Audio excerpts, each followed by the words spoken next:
Hello friends and welcome back. We've been discussing about the composition scheme in the last few lectures and have already covered its features, eligibility criteria, and activities prohibited under it. Now, let's make a comprehensive analysis of the same by discussing the pros and cons of the scheme. Firstly, let's try and understand what benefits are available under the composition scheme.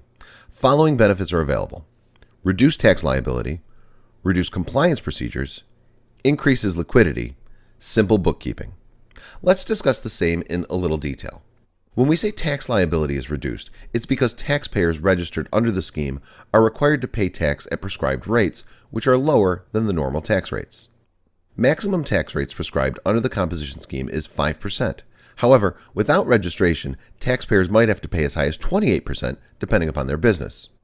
In addition to reducing tax liability, another major benefit is reduced compliances required under the scheme. In general course of businesses, taxpayers are required to file a minimum of 3 monthly returns, including return for inward supplies, return for outward supplies, as well as yearly compliances. These are just the basic compliances. Many other compliances are also required under the Act. On the other hand, if you're registered under the scheme, the number of such returns is dramatically reduced, as only quarterly returns along with the yearly returns are required to be filed. Another ancillary benefit available to taxpayers is that it increases the liquidity of the business. As we've discussed, they have to pay tax at reduced rates, thus it results in increased cash flow in the business. And another benefit is simple bookkeeping.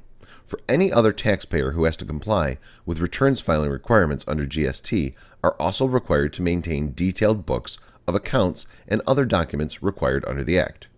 This increased bookkeeping requirement also increases the cost, as they might have to hire professionals for the same and audit purpose. However, if the taxpayer is registered under the composition scheme, these bookkeeping costs are reduced due to reduced compliance requirements.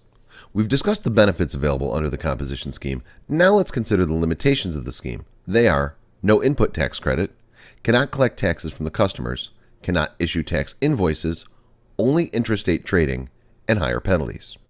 One of the major disadvantages of the scheme is that no input tax credit is available to the taxpayer. Let's try to understand it with an example. When any person, let's say Mr. A, purchases any raw material and makes payments for the same, such payment includes cost of the goods as well as the taxes applicable on it.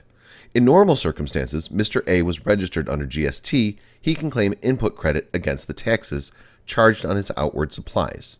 However, if Mr. A registers under the composition scheme, he'll no longer be eligible to claim the input credit anymore. Along with the fact that no input credit is available, another drawback is that under the scheme, no taxes can be collected from customers, which is the normal procedure under GST. Hence, the dealer will have to pay taxes from his own pockets. Let's say Mr. A sells his goods to Mr. C. As he cannot collect taxes, no tax invoices can be issued to Mr. C. It's a major drawback for any organization, as the customers who want to claim input credit on their purchases, they will switch to another supplier. In reference to the current example, if there's another seller, let's say Mr. B is also supplying the same product or is not registered under the scheme, if Mr. C wants to claim input credit, then he'll have to switch to Mr. B for such purchases, as he won't lose the input credit there, and hence his actual tax liability will be reduced. What we can conclude is that it might result in loss of customer base for the organization.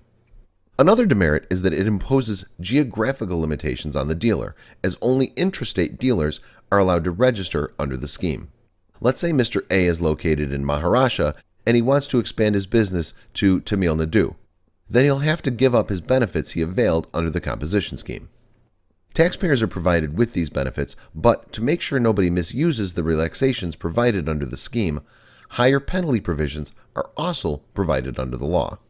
If any discrepancies are found in the application of any subscriber after the registration has been granted to them, or if the subscriber is no longer eligible and fails to inform about the same, then such taxpayer will be liable to pay a penalty which can be equal to tax payable along with the differential tax.